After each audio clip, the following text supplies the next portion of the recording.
Les loups-garous entre mythe, sang et réalité. Depuis des siècles, les hommes racontent la même histoire, celle d'un être mi-humain, mi-bête, capable de se transformer à la pleine lune, pourchassant dans la nuit ceux qui croisent sur son chemin. Ce soir, plongeons ensemble dans l'univers des loups-garous. Des légendes anciennes, mais aussi des témoignages bien réels. Le mot loup-garou vient du vieux français le garoul, qui signifie littéralement homme-loup. Déjà au Moyen Âge, on craignait ces créatures capables de se métamorphoser la nuit venue. Les chroniques européennes regorgent de récits où des hommes se disaient maudits, condamnés à vivre entre deux mondes. Certains affirmaient qu'il s'agissait d'une morsure ou d'un pacte avec le diable pour que la malédiction commence.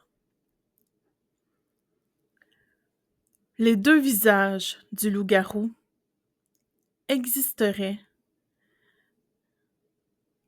deux types de loup-garou. Le premier, c'est l'humain, dominé par son côté animal. Ce sont ces personnes qu'on décrit hyper agressives, violentes, parfois dangereuses pour leurs proches. Ils dissimulent leur vraie nature derrière un visage calme, discret, presque effacé. Mais à l'intérieur, la bête sommeille. Et puis il y a le véritable loup-garou, celui qui vit normalement, jusqu'à la pleine lune. Cette nuit-là, tout change, le corps se déforme, les os craquent, les instincts prennent le dessus. Ce que beaucoup croient être une légende est peut-être bien plus réel qu'on ne le pense.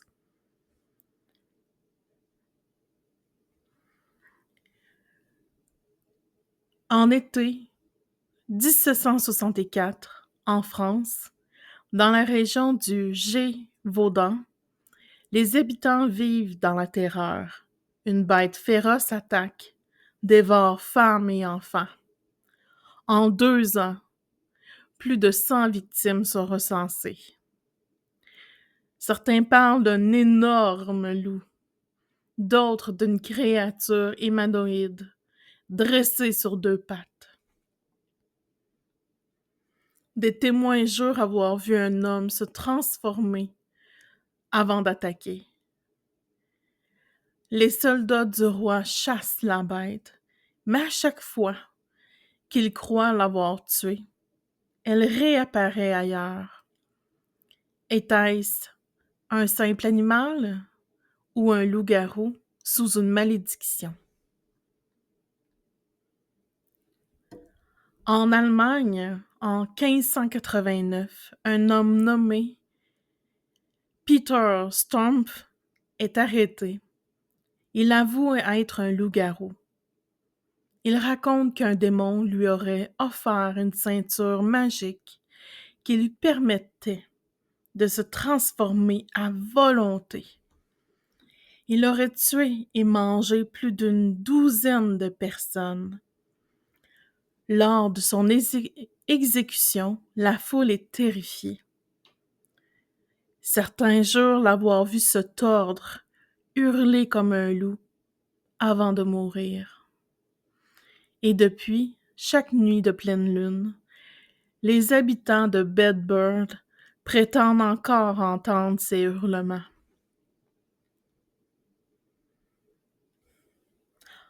En Transylvanie, terre des vampires, on parle aussi des Varkolaks, ces loups-garous capables de voler jusqu'à la lune pour la dévorer. Dans certains villages, on jure que la malédiction peut se transmettre par un simple regard ou une blessure non soignée faite par un animal inconnu.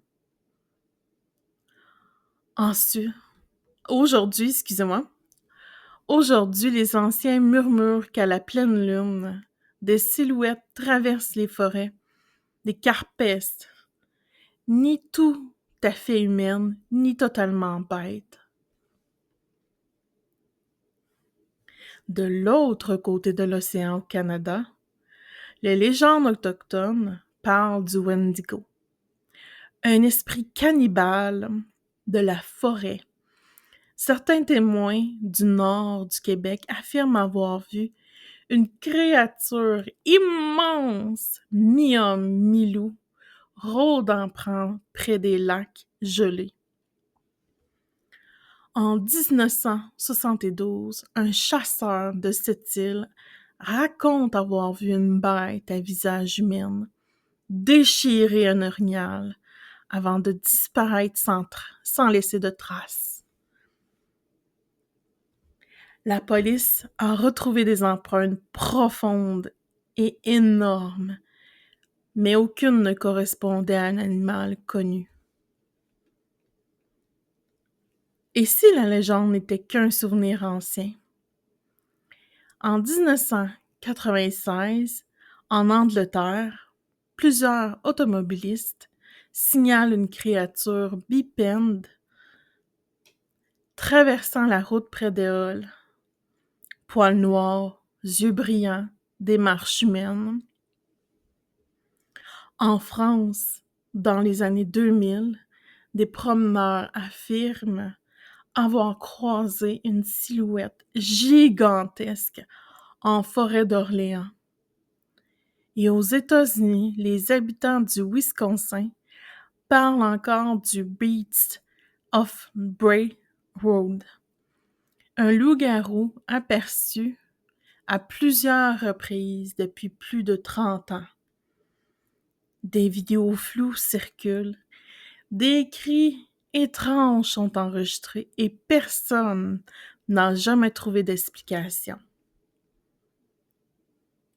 Derrière chaque mythe, il y a une part d'humain. Certains experts parlent de troubles psychologiques rares, la lycanthropie clinique, où une personne croit sincèrement être un animal. Mais d'autres chercheurs plus ouverts croient qu'il existe quelque chose de plus profond. Une énergie ancienne liée à la lune, à la nature, à la colère humaine. Et si certains d'entre nous portaient encore cette bête en eux? Alors, mythe, folie ou réalité cachée? Les loups-garous ont traversé les siècles, les continents et les cultures. Ils nous fascinent, nous effraient et peut-être nous reflètent. Car au fond, chacun de nous porte un côté sombre, une part sauvage, prête à surgir quand la lune devient pleine. Merci d'avoir regardé cet épisode. Si vous croyez que les loups-garous existent encore, ou ont déjà existé, ou vous en avez croisé, laissez-moi votre avis en commentaire. Et surtout, ne sortez pas seul la nuit sous la pleine lune.